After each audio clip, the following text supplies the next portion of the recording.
All right, guys, thank you for joining me for another quick video. You're gonna see I got some kind of normality to this garage again. Got the GT500 up in the air. We have it back all the way against the wall. We have miscellaneous bins of shit from the car. You're gonna see the transmission in the back. We got the valve covers and that top box, supercharger, all that stuff, yada yada yada. So I figured while I was going through things today, I happened to see the box up top with the crank bolt, and you know what, I figured, hey, since I got the crank snout, or I got the pulley off, let me go ahead and diagnose or my layman's diagnosis of what I think happened. I looked at this and I found something pretty interesting. Let me show you. So, a lot of you guys have come up with your own diagnosis. I have as well. I am no engineer. I am no engine builder. I have a little bit of common sense, and I'm going to try and exercise that little bit of common sense here and what I think happened. So, there's a couple ways you can break a crank snout. We all know that your bolt can back out, cause some vibration in the pulley, and snap that thing at high RPMs. I know a lot of guys said that that is a very common thing to happen, and that's probably what happened. And I'm here to tell you I don't think that that's what happened. Let me show you why. Another way that the snout can break off is from tension, over tension from the supercharger belt tensioner. I do think maybe that had something to do with it. And let me think. Another way is if the damper itself was off balance, that could have vibrated a little bit, and that could have broke that. And I guess we will find that out if that is the case when I go to get the damper rebuilt. But for any of you guys that have followed prior videos, I have showed you the side-by-side between the kinetic bolt and the OEM bolt. Now, if you look where that OEM bolt started getting chewed up, that looks like it's pretty close to where the crank would have, the snout would have snapped, right? A lot of guys saw that and were like, oh, dude, your bolt definitely worked its way out. That's why it snapped. You never checked the tension, yada, yada, yada. I'm going to say I don't know if I fully agree with that. Let me show you why. So, if you look inside, and you're probably not going to see enough, not enough light. So the back of the crank is right about where those threads start getting fucked up. So what that tells me, let's go ahead and bottom out this bolt.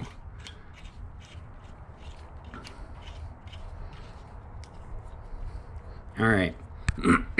So as you're going to see where those threads are fucked up, that crank bolt is fully bottomed out. So what does that tell us here? That tells us, now this bolt is a little bit loose. It is not fully torqued down, but it is a little bit loose. We won't go in over that. But if you see where the crank snout sheared, you can see that's right where those threads are fucked up. And then initially where the threads are fucked up. Then if you look, 5 threads out or so, they look to get fucked up again there. Let me see if I can get the crank snout in there and kind of get an idea where that end part is, because I really don't think that this worked its way out. All right, so I came over to my workbench just to show you guys something I found interesting. So I go ahead and put the bolt in, and again, you're going to see right where the shear is right where the bolt is fucked up.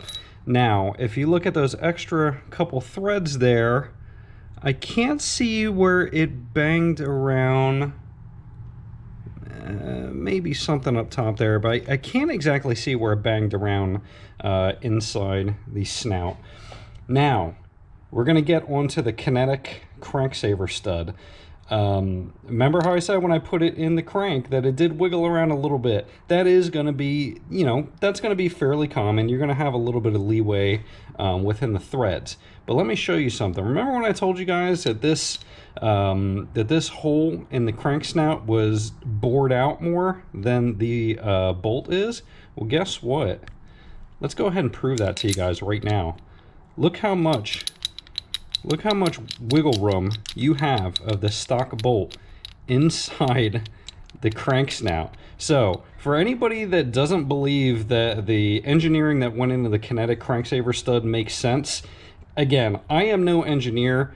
I am not a super intelligent person, but I'm intelligent enough to say this is a big problem. Again, Ford, why did you bore that out, and why did you fillet that right where these things snap? Common sense here. This is probably where the fail point was. Now, let me show you the cranksaver stud.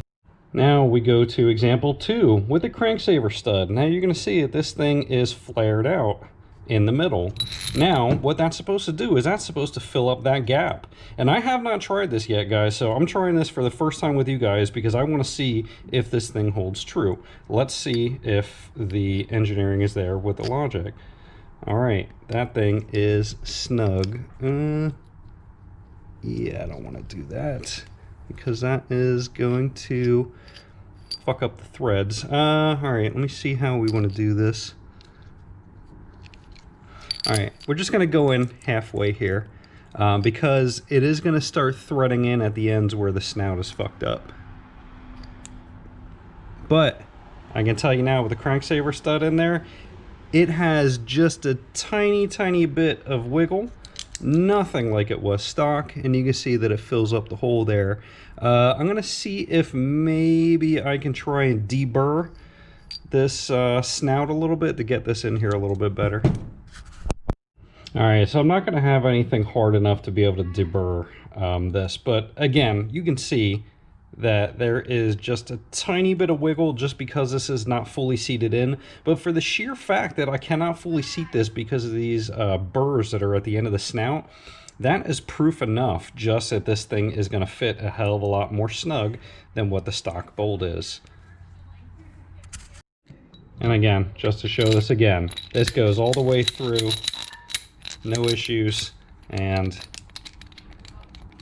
that moves around inside that snout. So again, going back to the original issue is, contrary to popular belief, I don't think the issue had anything to do with the bolt working its way out. I think that there was some other stressor on the end of this snout that caused it to break. Now, my guess has been that this has something to do with the violent hook of the McLeod RXT coupled with my American Racing Solutions heavy-duty tensioner and a little bit tighter belt tension. Rather than running the 84.2 or 84.4, whatever the stock size belt is, I actually went to a Gates Racing or Gates RPM, whichever version is the non-Van Collier version. I had I think it was a Gates RPM. So I ran the Gates RPM belt and I went to an 83.7 instead of 84.2 or 0.4, whatever the stock size was. So I did run it a little bit tighter, and the reason why I did that is because I was still having a problem with belt slip. Now, could that have been the demise to this crank snout? I'm thinking that those three things together had such just a violent hit when I shifted gears that snap, this thing came off, and there she went. Again, we're going to get further diagnosis. I'm going to send that pulley back to ATI. I'm going to have them rebuild it because once something like that happens, you want to have that rebuilt for good measure. I don't know if I want to have them check it out because I don't know if they're going to be honest on if that was an issue or not. So I may have Mike at L&M look it over. He will probably be a little more honest about if that ATI damper was an issue. I don't foresee that being an issue just because it's been on the car. I'm going by common sense on what changed from all the times I abused this thing to this one time that I abused it and it broke. The difference is that was the first dig that I've done on the McLeod RXT.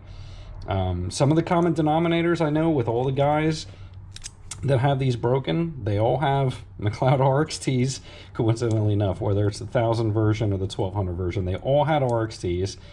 They all had ATI dampers on them, now that I think about it. But they did not all have the same tensioner. A lot of these guys, I think, had the stock tensioners. So maybe it might not be so much attention, maybe it might just be the hit of that RXT and actually having traction. But I'm going to go ahead and get back to the garage cleanup. I just wanted to give you guys a quick run through on what I think happened. If you guys disagree with me, please tell me below. If you agree with me, tell me below. Anything you think, tell me, because again, I never claim to be an engine builder. I don't claim to be an engineer. I don't claim to know everything about everything. I claim to know a little bit about a lot of things. So just looking at this logically, that is what I think, and I think that this is an obvious problem that Ford should not have done. If you guys have any feedback on why Ford filleted these and why Ford opened these up a little bit more, again, please let me know down below. So again, I hope you guys find this useful. We'll catch you on the next one as we start making some more progress on this thing.